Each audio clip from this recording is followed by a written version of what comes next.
They sing Baby Jesus is Sleeping in the Hay. To us, they look like children performing for their congregation.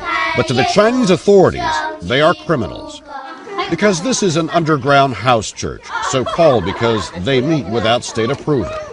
They let us in to take these pictures to show both faith and defiance, while this congregation bravely shared with us what happens when the authorities find the faithful. The police called us evil and arrested us for illegal assembly, she explains. Chinese-born American Sam Chow works in China for religious freedom and researched the dangers faced by underground church worshippers. I interviewed maybe 40, 50 people. Every one of them were beaten and jailed and harassed. When Mao Zedong took power, he banned religion. Communism was the new faith. These days, the state allows churches, but worshippers must register with police. And yet, look at the faces. So many young people, even here. They've grown up in a society where the moral imperative is make money and get ahead. And that doesn't take you very far. People here are discovering perhaps a simple truth, that money alone isn't bringing happiness. So hundreds of millions of Chinese, their numbers growing every day, are seeking something more. So even traditional Eastern religions like Buddhism are flourishing again, but none like the underground Christians. In this village, they were even building their own church until, as this cell phone video shows, the authorities knocked it down. In China, it was once easy to know what to believe in, the Communist Party. Those days may be gone for good, as a new generation learns how to find and keep its own faith. Barry Peterson, CBS News, Beijing.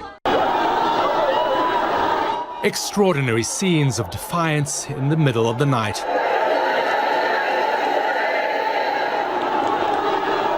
A church congregation barricading themselves in from hundreds of riot police.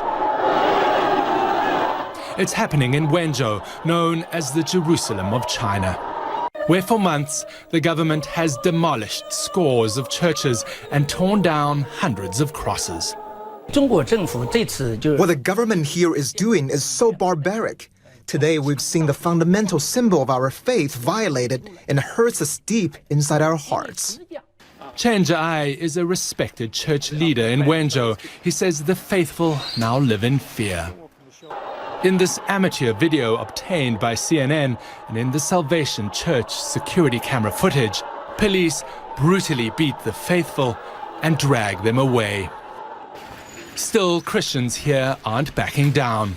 For more than 2 months, they've had people here day and night, 24/7, guarding the gates of this church to stop the Communist Party from coming in and tearing down their cross.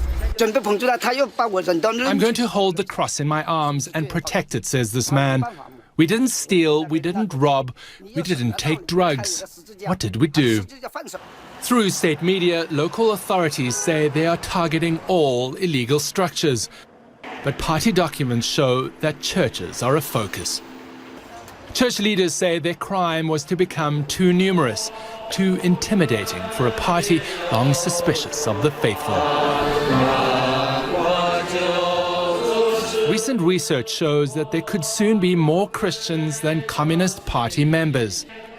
And in 15 years, more Christians in China than anywhere else. Facts disputed by the party. Chen says that Christians have no interest in politics, but he has a warning. The law enforcers are breaking the law themselves. If they keep doing things this way, there is a saying, those who play with fire will get burned.